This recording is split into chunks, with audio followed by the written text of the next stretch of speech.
আসসালামু আলাইকুম। নতুন একটা রেসিপিতে সবাইকে স্বাগতম। আশা করি সবাই ভালো আছেন। আমিও ভালো আছি আলহামদুলিল্লাহ। আজকে ফুলকপি দিয়ে ও পাতাকপি দিয়ে একটা পেঁয়াজু রেসিপি তৈরি করে দেখাবো। এখানে আমি ফুলকপি নিয়েছি, ফুলটা আর কি ধুয়ে নিব। ধুয়ে নিয়েছি, এরপরে গ্রেটারের যে বড় ছিদ্রটা আছে ওটা দিয়ে আমি এটা গ্রেট করে নিব। এইভাবে আমি পুরোটাই গ্রেট করে নিয়েছি। এই যে একটা মিক্সিং বোলের মধ্যে নিয়ে নিলাম, আর দেখতে ঠিক এরকম হয়েছে। শুধু ফুলটা নিয়েছি, ডাটাটা নেওয়া যাবে না। আর এর সাথে আমি এখানে নিয়েছি খুব সামান্য একটু পাতাকপি, বাসায় ছিল, অর্থাৎ বাঁধাকপি আর কি। ওটা একেবারে চিকন করে কেটে নিয়েছি। আর সাথে ছোট সাইজের 2টা আলু, তাও একেবারে মিহি কুচি করে কেটে নিয়েছি। 2টা একসাথে ধুয়ে আমি একটা প্লেটের মধ্যে নিয়ে নিয়েছি। এই যে বাঁধাকপিটা একদম চিকন করে কেটেছি। কাটতে আপনারা সবাই পারেন, এর জন্য এটা আর দেখালাম না। আর এই বাঁধাকপি এবং আলু কুচিটা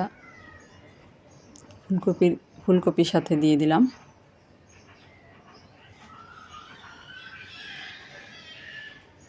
পুরোটা নিয়ে নিলাম মিক্সিং বোলের মধ্যে।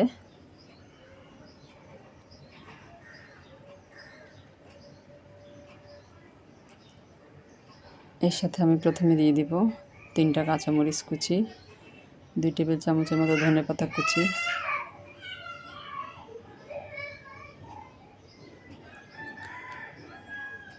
আর যারা আমার চ্যানেলে নতুন, আজকে প্রথম ভিডিও দেখছেন, যদি রেসিপিটা আপনাদের ভালো লাগে তাহলে আমার চ্যানেলটাকে সাবস্ক্রাইব করে পাশে থাকা বেল আইকনটা প্রেস করে দিবেন। এতে করে আমি পরবর্তীতে যত ভিডিও দিব তার নোটিফিকেশন সবার আগে আপনাদের কাছে পৌঁছে যাবে। এখানে আমি 2টা মিডিয়াম সাইজের পেঁয়াজ কুচি দিয়ে দিলাম। এটা কিন্তু আমি পেঁয়াজু তৈরি করব, ছোট ছোট পেঁয়াজু। দিয়ে দিলাম আদা এবং রসুন বাটা 2 চা চামচ পরিমাণ।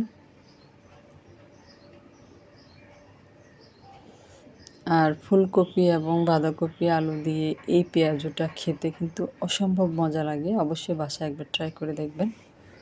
সাধারণ কিছু উপকরণে কিন্তু অনেক মজার একটা পেঁয়াজু তৈরি হবে, বাসার সবাই পছন্দ করবে। এখানে আমি 1 চা চামচ পরিমাণ আদা গুঁড়া দিয়ে দিলাম। আদা গুঁড়াটা দিলে কিন্তু এটার টেস্টটা অনেক বেশি ভালো আসে। আদা গুঁড়া না থাকলে গ্রেট করা আদাও দিতে পারেন।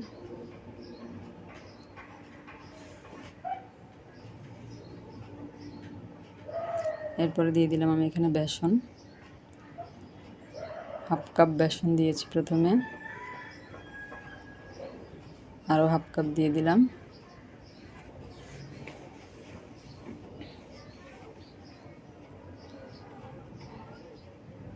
আর যারা পুরাতন বন্ধু তাদেরকে জানাই অসংখ্য অসংখ্য ধন্যবাদ, এভাবে আমার পাশে থাকবেন। আর দিয়ে দিলাম 1/2 কাপ চালের গুঁড়া। 1 কাপ বেসন, 1/2 কাপ চালের গুঁড়া এখানে আমি অ্যাড করেছি। দিয়ে দিলাম স্বাদ অনুযায়ী লবণ।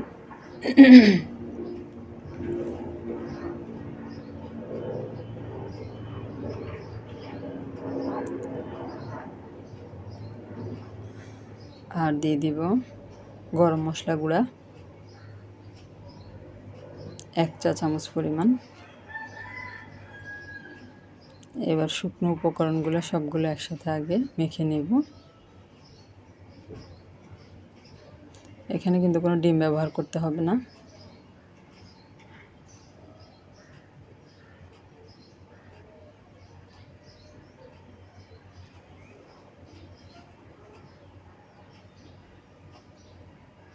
মেখে নিলাম আমি সব কিছু একসাথে।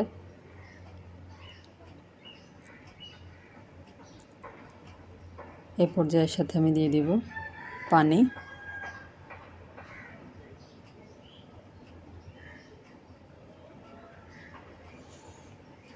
প্রথমে আমি অল্প একটু পানি দিলাম।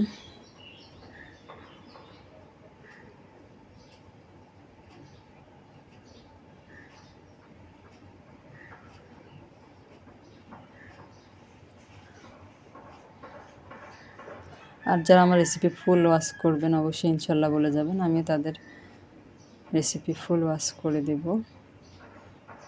এখানে আমি আরও হাফ কাপের মতো পানি দিয়েছি, আর এটা পানি দিয়ে আস্তে আস্তে করে মাখিয়ে নিতে হবে।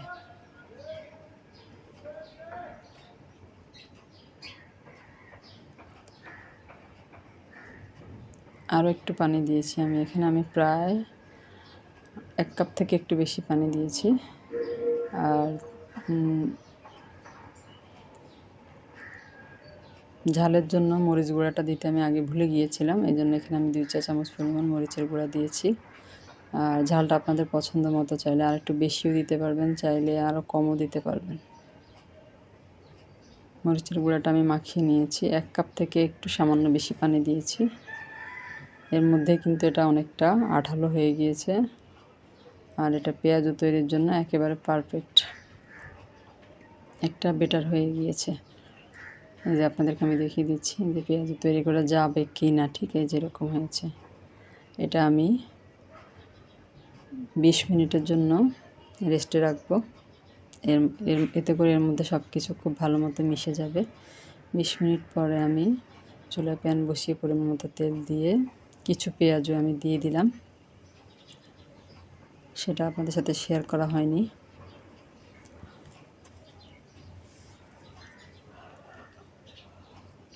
আর এগুলো কিন্তু আমি ছোট ছোট করে তৈরি করব, আপনারা চাইলে আর একটু বড় করেও তৈরি করতে পারেন।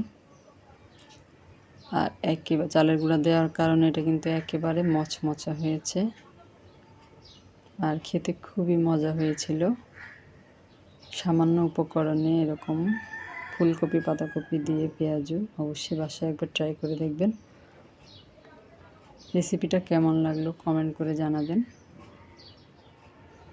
এই যে একটা বেশ ভাজা হয়ে গিয়েছে, আমি তুলে নিচ্ছি, আপনাদেরকে দেখাচ্ছি।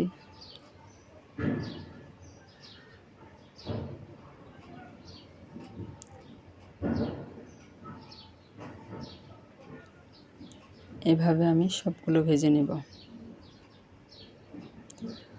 আপনাদের সাথে আর ভাজাটা ভালো মতো শেয়ার করতে পারলাম না, কারণ রমজান ইফতারের আগ মুহূর্তে, এই জন্য। সবাই ভালো থাকবেন, আল্লাহ হাফেজ।